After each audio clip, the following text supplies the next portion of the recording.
Sila mismo ang pumili na magsampa ng kaso sa ICC dahil sa naramdaman nilang walang hustisya. Galit ang mga tao. Isang taon na sila galit.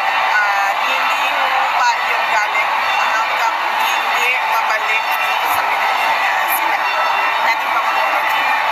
The Vice President says Filipinos remain angry over the arrest of the former president and that this anger will not subside until he is brought back to the Philippines. Sana tinanong niyo siya, gaano karaming tao ang galit?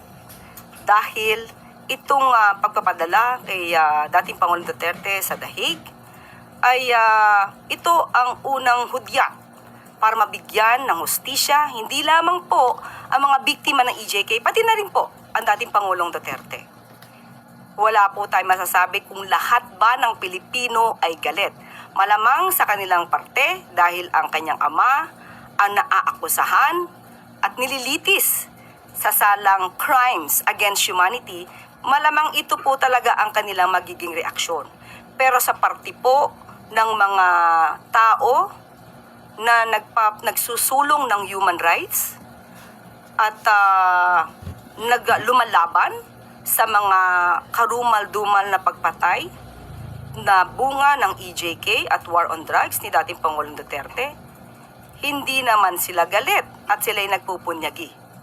Sa ngayon po, masasabi natin, ang ginawa po ng gobyerno, hindi lamang po ito para isalba ang sinuman.